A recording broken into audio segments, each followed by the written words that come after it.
Oh dear. Definitely need to give him a wash. He is filthy. Anyway, make sure he's locked. Cool. That's what you get for using him as a daily vehicle. And obviously it's now winter time, so it's rather cold. But for you guys, in today's video, you're going to the second floor of the Jaguar Heritage Museum. And you're going up there and looking at not many Jags actually, to be fair. Up there's a lot of Rovers, MGs, Minis from all of the Austin, Morris, and all of that. So whilst the dog's barking, we'll head back inside. Just been out shopping, it's far too cold to be doing any wrenching, which there will be eventually some wrenching videos. It's just a little bit too cold at the moment. So I think what we'll do for this segment, as it's quite dark in here, go out in the back garden. We'll finish the intro and then you get into the video. So yeah, we're going up to the second floor and seeing various different cars. There's a lot of prototypes up there. A lot of cars that haven't been on the road for a very long time. And yeah, I might give Ron a wash today. There is a little bit of blue sky up there somewhere, but see how the day goes. But anyway, we'll see you at the end of the video. So this is a storage area for the other part of the museum. So anything that's not on display is up here, which is above the Jaguar Heritage Collection.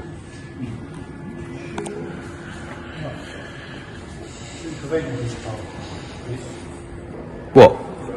The Bedford? Yeah. Electric Bedford for the Duke of Edinburgh.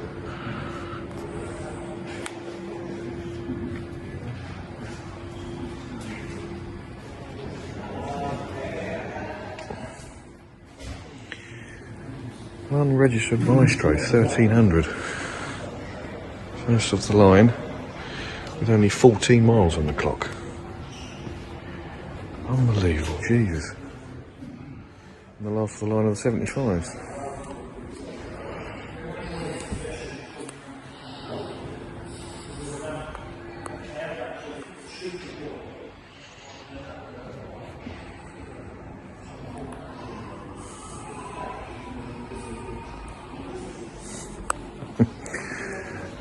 Allegro. Yeah, there's a few here. Oh, there's a Rover. Over 25? Yeah. Oh yeah, 200. Well, it could be a 200, the Rover, yeah. This is the last of the line Montego, and it is the last Austin off the line. Rover 200. First off the line of the Rover 200 bubble shape. Yep, so we have a rear engine Metro with looks like an 1800 K series.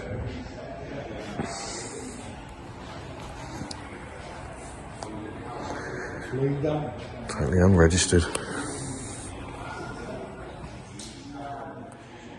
Prototype NG DR2 sports car.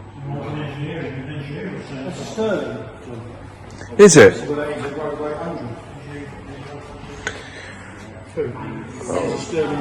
The interior of this thing is very much TVR. Yeah. Nice.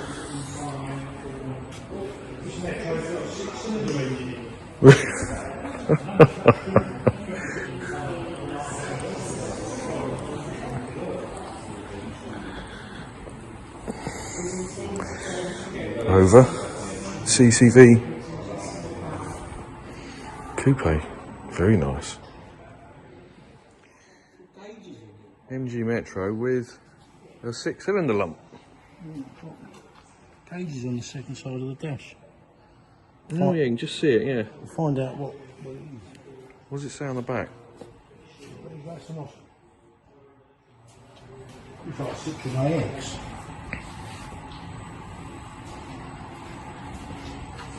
It does a bit, doesn't it?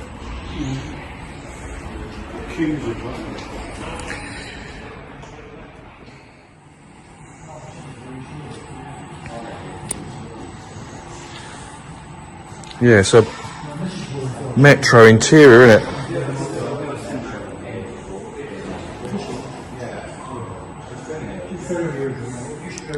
Looks royal. So this is a Vanderplar Princess 2200 prototype. Last of the line SD1.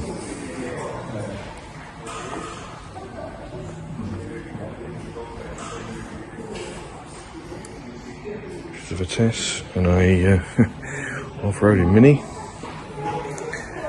And a TR7.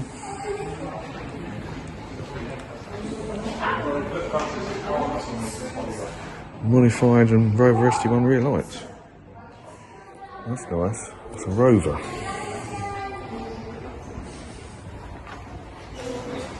P6 interior.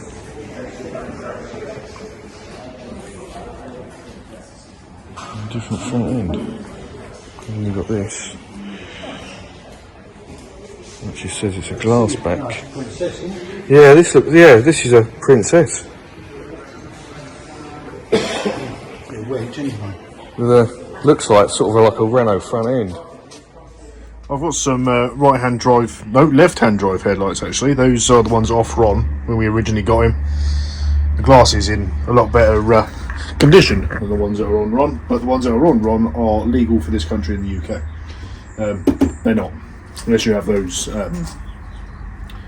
things that redirect the beam, but we haven't got those, so we had to change them. We will be doing something about those headlights eventually. I decided not to wash him. I am far too cold, but if anybody wants them, send me a message. But I hope you enjoyed that. There was plenty of nice cars to look at there.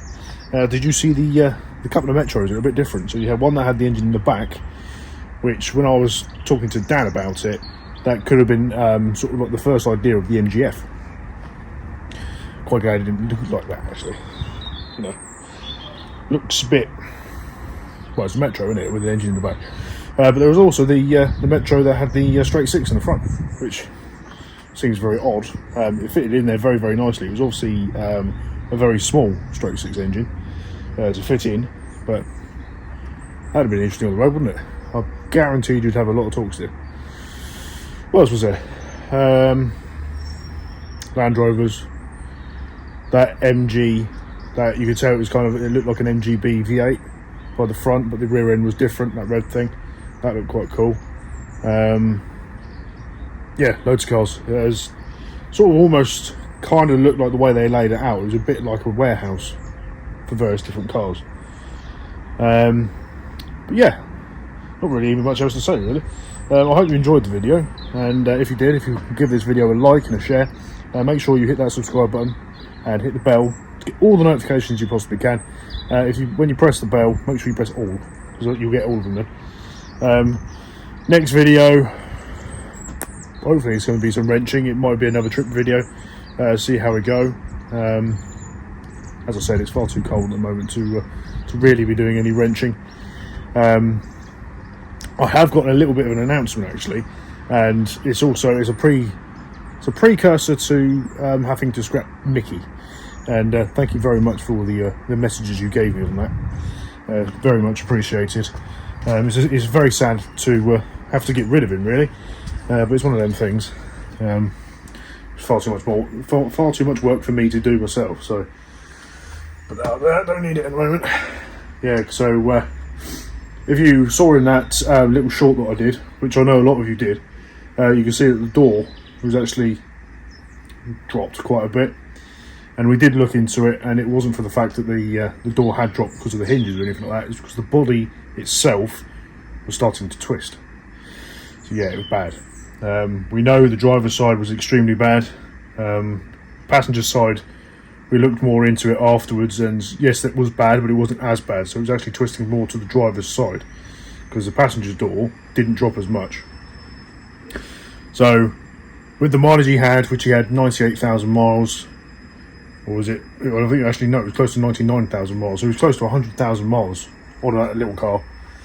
And let's go back outside again. So the mileage was high. There was no point trying to sort of fix him really. It is sad. Bodywork was terrible, so if we did fix him and try and get him up to good standard, then one, it would cost a lot of money, two, kind of pointless. There's plenty of micros out there with a lot less miles for not much money still. They are getting more of a cult car at the moment, but they're not a cult car. You know, like Escorts and Sierras and all the JDM stuff. Nothing like that at the moment, so we'll see. Eventually, one day he will be. Obviously, we've still got Minnie on the channel. She's an older car, a lot less miles, and a lot more desirable. But that's the precursor that I said. Because Micky, my friend, was using as an everyday vehicle, and he failed the MOT in a big way and had to be scrapped, she's now using Minnie. So Minnie's not necessarily going to be on the channel for quite a while, but there are little bits we need to do to her. We need to do 2 outer CV boots, so hopefully we'll get a video on that possibly later this week. But she's not going to feature too much on the channel. But you know, don't know what the future holds. We might end up getting another Micra. We might be doing something very different with a Micra, or we might be doing something that's a lot of people have done with Micras before, like track car. I would like to build a track car, and I would like to do it out of a Micra. So you know, one day. Sort of the fleet at the moment. Well, Major is in winter storage. He's in the container, and he will be coming out at New Year's because we're going to the New Year's Day event up at Brooklands. So he'll be coming out, and so will, I think, Harry's coming out, and so is Betty. So we're going to have 3 good old classics going to that show. Harlequin is kind of laid up as well. I'm not sure how much longer I'm going to be having that car. Probably maximum of about 17 months now. So she'll be on the channel for a long time now. But you know, I have had interest from people at work that might want her. I just don't use her. Can't afford to. But I've got my eye on something to replace her with, and you know the car. But I'm not going to say any more than that. You'll have to wait to see what goes on with that. But I have waffled enough now, and you know, I'm going to get out of this cold. And we'll catch you in the next one, guys. Just keep liking and commenting and subscribing and doing everything you can to help the channel. That'd be great. All right, cheers.